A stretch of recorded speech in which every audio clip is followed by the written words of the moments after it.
Yep, I also, this current project is the BSA Dandy. I think it's 1960 in the nice sort of maroon and beige. And yeah, this is a friend of mine's, and it hasn't been used since 1964. And so it's missing bits and pieces. It was missing a headlight, so we've got a headlight for it, but unfortunately it's the wrong type. It's not compatible with the loom. Things that are missing, like it's missing bits and pieces like the fuel cap. Obviously the tyres and wheels are usable for the garden, but basically shot. Otherwise, they need a good sandblast if they're savable. New tyres. The plan is for this is basically just to get it running, to get the engine running, to get it braking, so I can drive around my garden. That's kind of like the aim for this year over the next couple of weeks. So I've been joining an excellent forum, a couple of forums. People have been really helpful. Got a guy called Trevor and Keith, really helpful, potentially helping me out with some bits and pieces as well. So yeah, first time I've done a sort of a motor engine for a long time. So yeah, I just removed the cover for this. There was hardly any oil in this gearbox at all. Meant to be, I think, 900ml, and it was pretty much, well, actually that was the amount of oil that was in it. So that's it.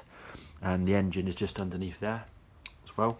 So yeah, as you see there, it's got a seal on, but I want to put it back together again. Obviously, I'll make sure I put it so I crank the kickstart around, so this part here comes round here, so then it slots onto there, then you release it and it's all lines up, etc. I've also oiled this as well, because this was actually a bit sticky, this little piston here which changes it from first neutral and second on here. There's all the covers and bits and bobs for it.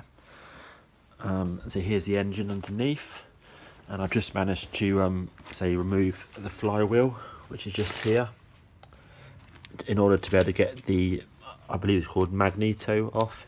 And the main aim was to get this disgusting HT lead out. Unfortunately, you have to take this half of the engine off to get to the HT lead, as well as things like the wire here, plus to adjust the points.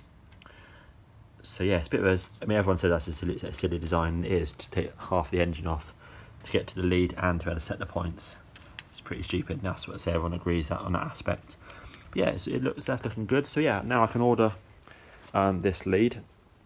Finish off reassembling that now, so when it sort of dry out, I can then clean the gearbox as well on the outside. Engine oil is due to arrive in a couple of days time, or gearbox oil I should say. Put that in there. I can order the HT lead, so I'll reassemble it in a bit, obviously apart from the engine, and then I can wait for those bits and bobs to come. I can clean this up, so clean that up there. Yeah, and then so you wait for the lead, resolder on, reinstall it, find the new headlight, clean out the wiring, which is bad but looks savable, and then in theory I've already washed out the fuel tank. It potentially should start, so we'll go from there. Nice one. Cheers. Okay, excuse me lying on the floor, but I haven't really got any other specific facilities, and as it's not a minter, it doesn't really do any harm by lying on the floor. And I needed to get that down that way so I could basically tap these off using the impact driver. Cool, cheers. Yeah, hi all. So just redone the points and the timing of the Y-pack unit within this BSA Dandy. And so basically you want to check, before you assemble this, you kind of want to check that you've got a spark to it. So this is a technique I've just worked out. So you can't, I was spinning it in my hand and it was doing nothing, so I thought, I'll put a bit of cord on it. But when I actually thought about this as well, I thought, I'll check both directions. And you actually, of course, have to turn this in a certain direction, which is this way, for it to be able to create a spark. If you turn it the other way, there's no spark at all. So I expect if I do it by hand in a minute, it might even work. So, but anyway, what I did is get this spark plug, rest it anywhere on the casing, but I specifically do it here because I know it works there. Put a little knot on there, wrap the cord around this way. When I pull it, I want it to go the correct way, so that goes round like this. Oops. Oh, so trying to do it one-handed is a bit crap, but it's fine. So wrap this around like this. So just a quick video, it might come in useful because this took me a bit of time to realise. Okay. And obviously normally you'd rest that there, rest there with one hand.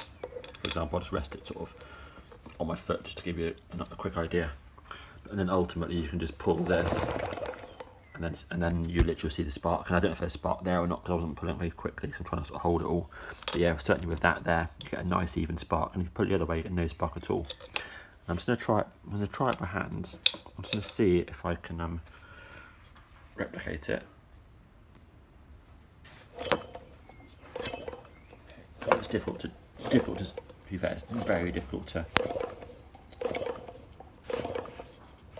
Yeah, see, there is a spark actually. I can see a spark. So even doing it cat-handed there, you know, whilst put my foot on here to hold it in place, you've got a spark. So yeah, that's your technique. So that's excellent. And on this Y pack, there's no inspection hole on it to adjust the points. So this particular one to get this flywheel off, I don't know if I was lucky or not, but undid the nuts. Here, the previous owner had sort of badly bodged this washer as a locking washer, so it's knocked up against this, stop it from rotating a little bit. And all I did was put a screwdriver, flattened the screwdriver in there, and then just literally just leave it against the centre of here, and it moved up a little bit, put it in here, leaved it up a little bit, got most of the way off, and then I just gave it a little tap with a rubber mallet in the middle there, and it pops off. So super easy.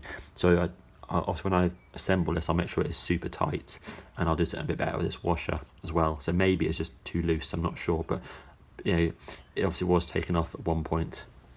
So yes, there we go. That's the technique there. So I can screw that back in again now, and then we're good to go. Now currently we're using this lead here to try it out, and if it all works and it's all sweet, then I can get myself a 90-degree angled end on here. But I'm going to try this one first, just in case this is potentially a better type of lead, you know, socket for it, because I have no experience of this. But if it's not that good, or it just doesn't look quite right, you know, then we'll change it for a 90-degree. Because those just effectively just cut it off, and the 90-degree just screws on effectively. But again, it's more money, that's all you to spend. But this should be sweet. There we go. Cheers. And there's the rest of the bike. So I'm trying to get the headlight at the moment. Proper fuel cap. Obviously the headlight needs to be working with this is Y pack electronics, which has some sort of battery. So I've got the wiring loom from the book. Thank you, Keith. And so I think maybe these ones here go to a battery as well. So yeah, look, there we go. Cheers. That's your technique there for checking the spark. Definitely important before you reassemble it, because you don't want to be assembling an engine and find out you've got no spark.